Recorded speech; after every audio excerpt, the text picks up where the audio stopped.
มนมเป็นคนดีมากนะอ้าวไอ้น้องมาอะไรจับมาได้ยังไงเห็นไหมมาอะไรข้ากับนายเนี่ยกำลังจะออกตามหาอยู่พอดีจะมาได้ยังไงก็ชาวประมง2 คนทั้งนี้แหละทำอะไรจับมาส่ง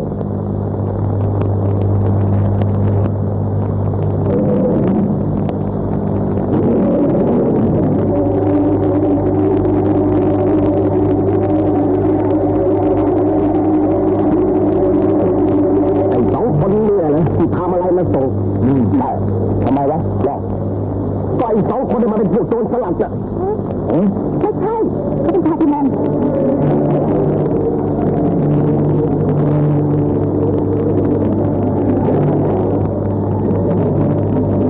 ผมจำได้แน่แล้วว่าหรอกตอนนายก็มาปล้นเรือเรามาเดินก่อนเนี่ยเฮ้ยจับมันไว้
ข้าไม่แก่แล้ว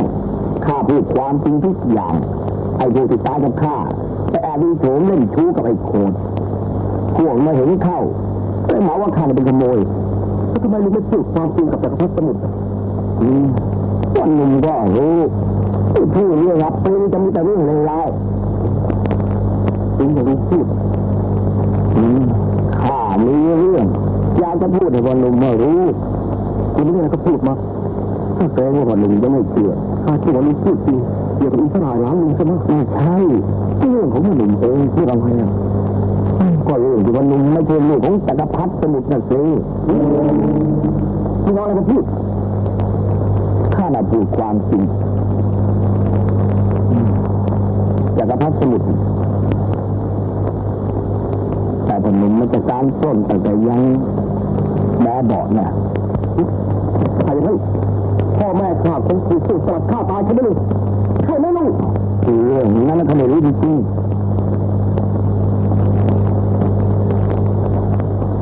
ได้โคตรไอ้โคตรเป็นเด็กที่จักรพรรดิสมุทรรับมาเป็นลูกเพื่อให้มันมาเป็นเพื่อนกับเป็นข้าขอแทนลูกที่บอกวันนี้ข้าจะหาความจริงให้ได้เด็กขอแล้วก็กลับนะไปแล้ว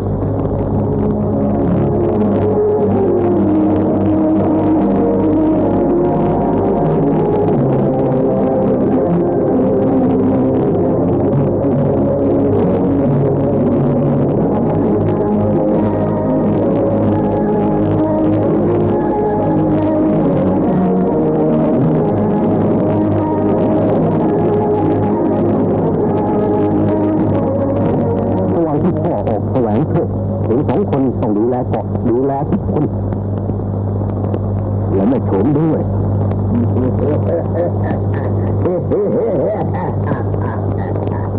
อะไรที่เรื่องบอกดวงดาวบอกข่าวการเวลาไม่เหมาะสมที่จักรพรรดิสมุทรจะออกแสวงโชคจักรพรรดิสมุทรจากต่อไปเป็นเหมือนราชาที่ไร้บัลลังก์บาปยำใช่พ่อพี่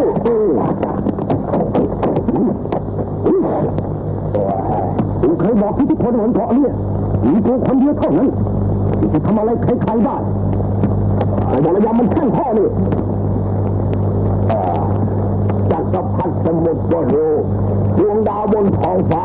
ไม่เคยทำให้ขาดทิ้งพลาดและดวงดาวไม่ได้บอกมึงว่าจะโดนตีนไอ้โคตรนี่จักรพรรดิสมุทรรถแสวงโชคครั้งนี้ไม่ได้กูมาถึงสะพานเรือผมเหมือนเสือหิวที่ตัดสินใจออกขายเหยื่อแต่ไอ้ธรรมชาติผมอยากรู้เหมือนกันคนขึ้นเรือ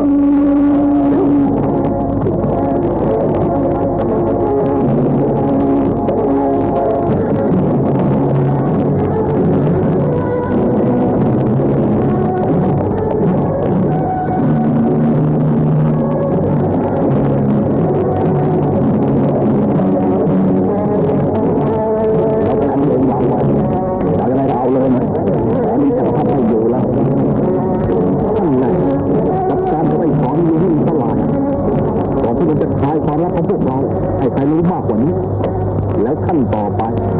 ก็อีกขั้นนึงล่ะพี่ป้าไอ้ที่ได้ก่อนกันเถอะที่จะไหนก็ได้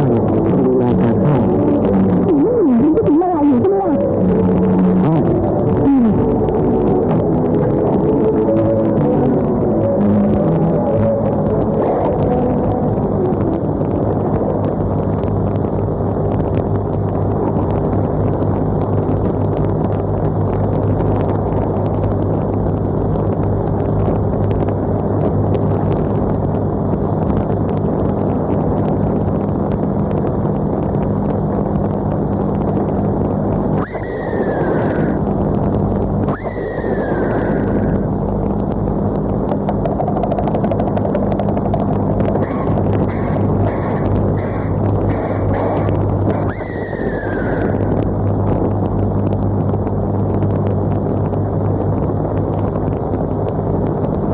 มีเธอยกแต่จักรพรรดิสมุทร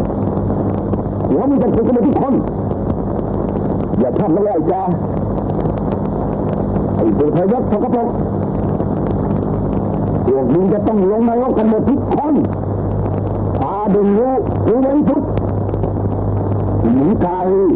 เหยียบขึ้นมาบนเกาะเนี่ยถึงแต่จะชิบหายหลายรอบตอนนี้มันหายได้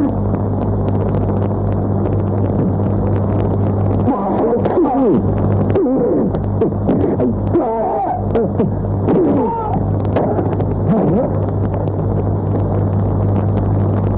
ไม่ได้เห่าต่อไปได้อีกแกลาไปนัดที่ไม้ดิ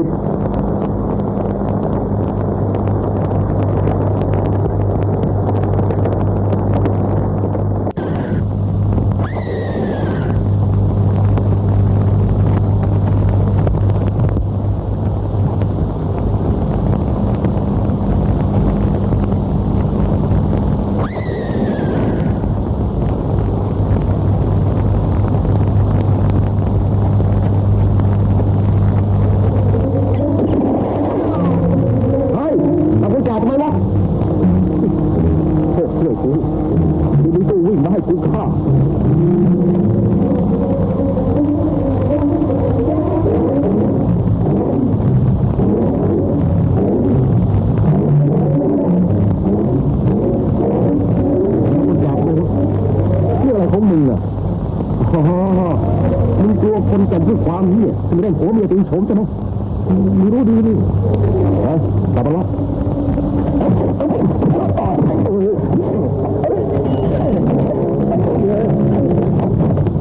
าเลย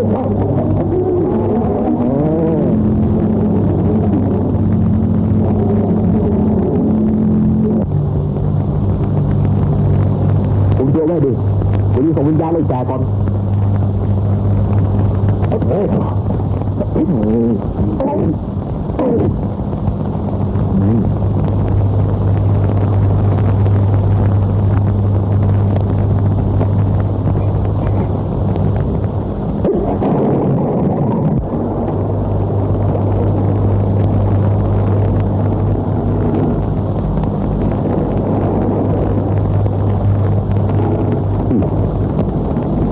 จะพักสมุดที่ว่างเปล่าเผาโชคไอ้ทำมันพูดถูกแต่จะพัก สมุดก็น่าจะเชื่อไม่ออกเลยแต่มันชัดอ่ะกูต้องพิสูจน์ตัวกูเองออกแถลงสู้ครั้งนี้มันมีอะไรสักคนนะกูจะนี้กันมันคงหอนใจยังไงไม่รู้แต่ข้าพเจ้าสมุดเนี่ยจำคำพูดให้ทำได้หรือเปล่าอ่ะมันเลยคงฟ้องอยู่ในหูกู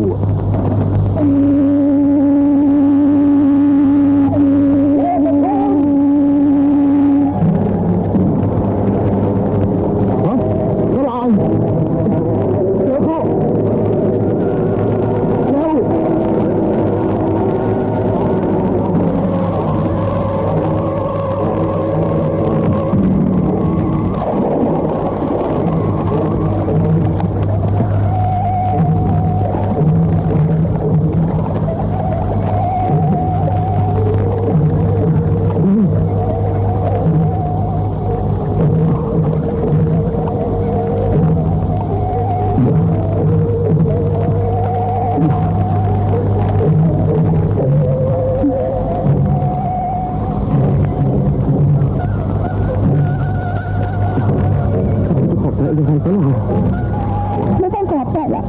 บอกรักใครจะพอละ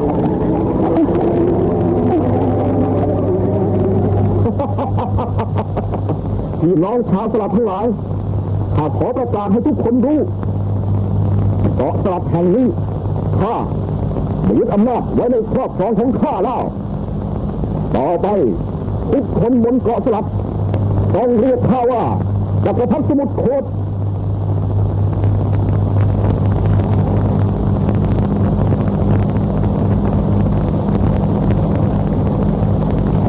มันเงียบไปหมดวะมันไม่ใช่โยให้ข้าจักรพรรดิสมุทรโคตรต้องเจริญไอ้โยไอ้โยไอ้โยจักรพรรดิโคตรต้องเจริญเฮ้ยไอ้ใครโยกันวะ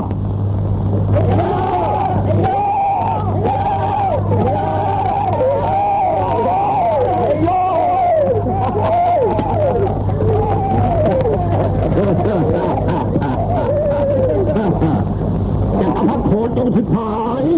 จักรพรรดิโคตรต้องสิบหายบอกเลยย้ำทำกูเสียพิธีหมดดวงดาวบอกข้าดวงดาวบอกข้าข้ารู้ข้าเห็นข้าไม่เคยผิดพลาดอีกไม่ช้าก็สลับจะผิดหายแต่ผิดหายเพราะมีตัวเมียมันอยู่มันด่าโฉมค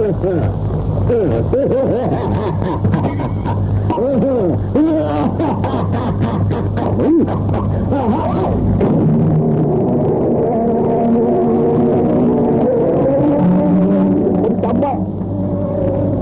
ถ้าใครที่เป็นศัตรูต่อข้าดังจงรับท่านดีต่อยข้าจะถูกเด็ดหัวมันอย่างไอ้ค่ำบนเกาะสลับแห่งนี้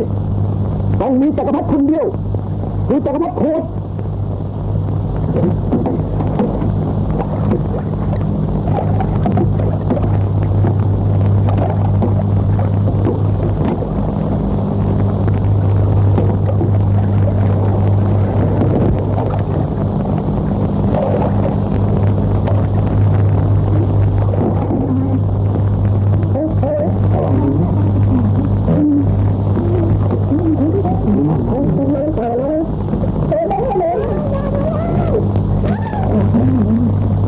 พวกสลับด้วยวะใช่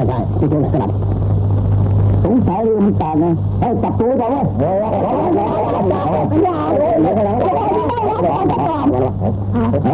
จะทำอะไรมันฟังให้ดีมันก่อนว่าไปพี่ข้างเนี่ยไม่ใช่โจรสลับโดยสันดานพี่ข้างมีแค่สลับมามันไม่ใช่โจรสลับโดยสันดานแต่มันเป็นสลับอาสาสมัครหรือไงวะพ่อแม่เขาถูกพวกสลับเล่นแล้วฆ่าตายก็แบบพี่ข้างเป็นแบบแล้วก็สลับเอาพี่ข้างเป็นยังไง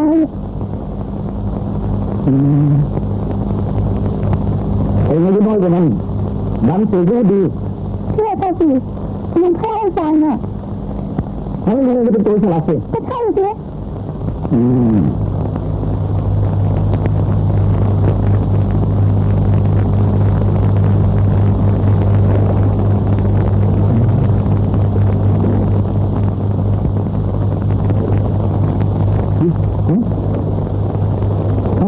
ใช่แล้วลูกพี่ โมยที่เขาเล่าฟังยังไงล่ะโอ้โหตายกันกับเรื่องเลยเรื่องยาวจะเล่าฟังหลานชายเมื่อ20 กว่าปีก่อน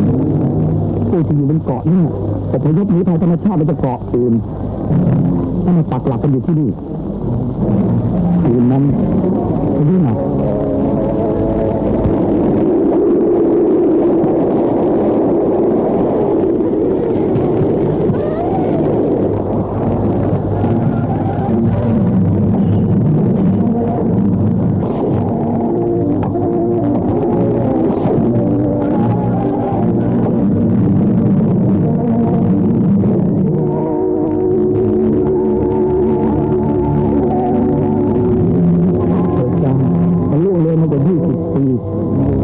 มันได้ดีแล้วมันเกิดขึ้นไม่นานเป็นหลานชายเป็นลูกของพี่เมฆกับพี่มุก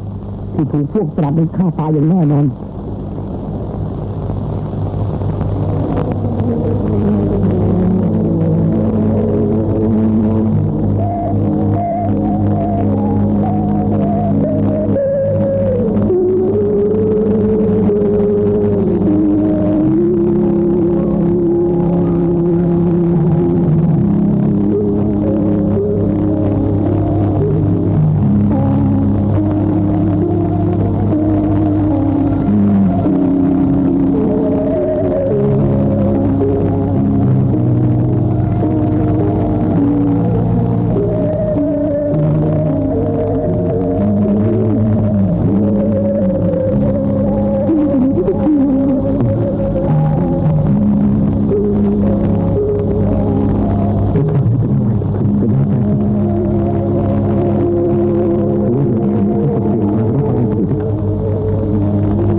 กู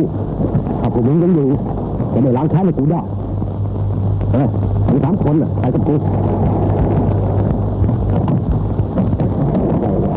ยังไงดีแต่ว่าเราเตรียมตัวได้ตอนนี้จะยังรีบออกเรือ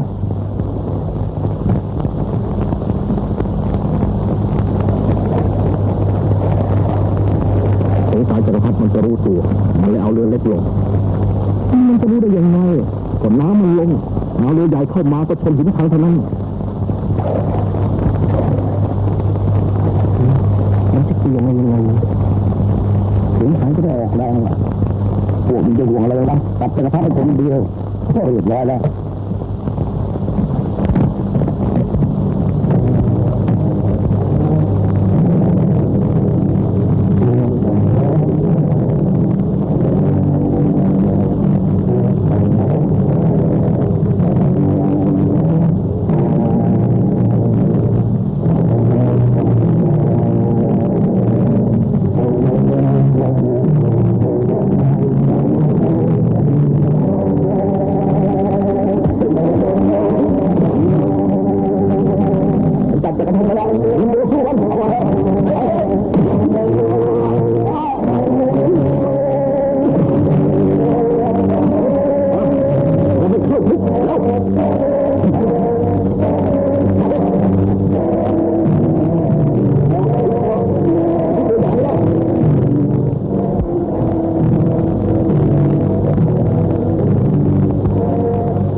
ประโยชน์ไปไกลแล้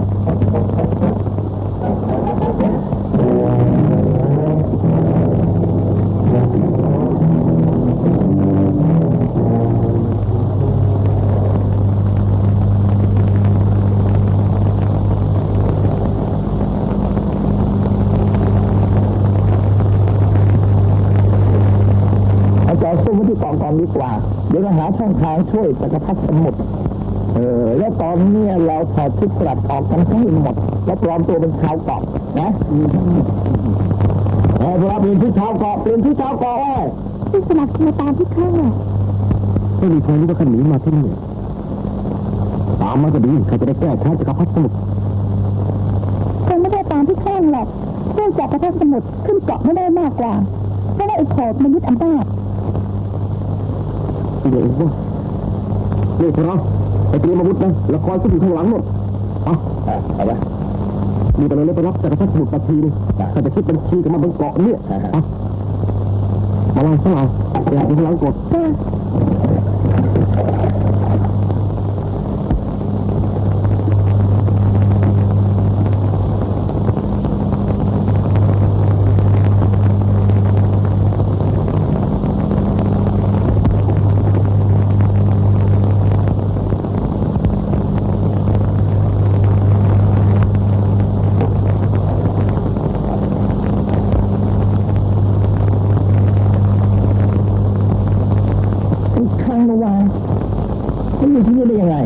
มันคงนี้ด้วยโคตรมาทำไมมันจะอยู่ด้วย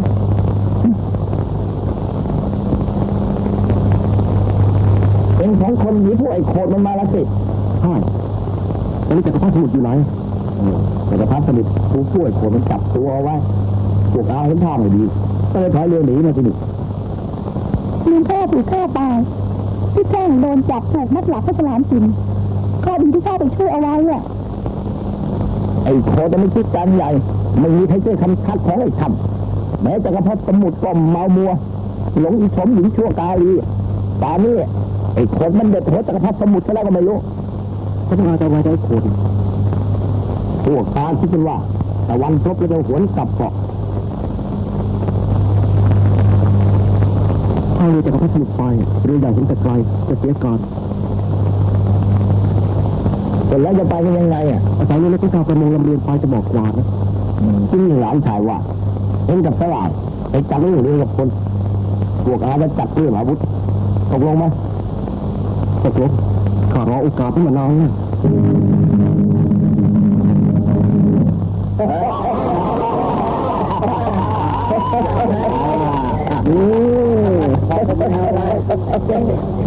จะคุยสวยทางมันเป็นแร่ข้าดีมากข้าคนไหนเลือกเอาไปเลยข้าไม่ยากตามสบายเอาด้วย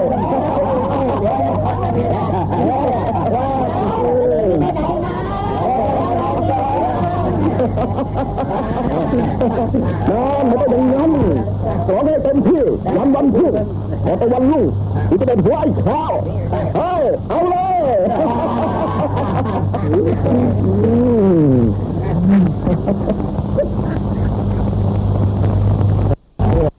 มีความจัดเก่งนะจริง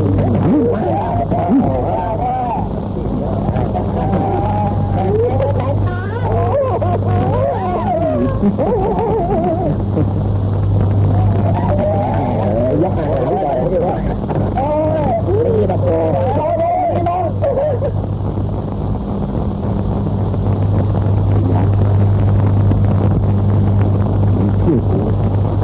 สลับได้จะให้ของทำมือข้าจะไม่ได้แล้วข้าตัวหัวขาดออกไม่ได้มาหรอกหรือจะตายเหมือนกัน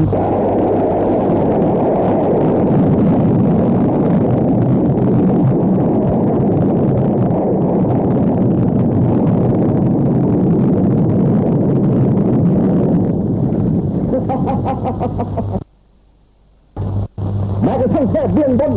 ยังพาไปสรรเสริญให้แก่จักรพรรดิสมุทรโคตรจักรพรรดิขอจะแรงจักรพรรดิขอจะแรง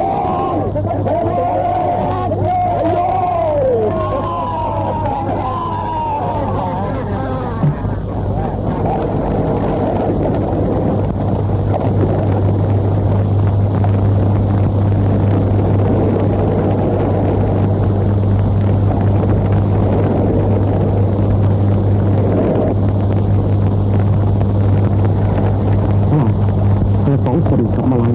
เอาเรืออ้อมไปรอที่หน้าเกาะแล้วคอยระวังภัยมาลัยด้วยพี่แป้งเป็นแบบแม่แต่พี่แป้งเสร็จอะไรไปได้ดีนะขอบใจเพื่อนคืออะไรไม่กันขอโทษทีไปครับ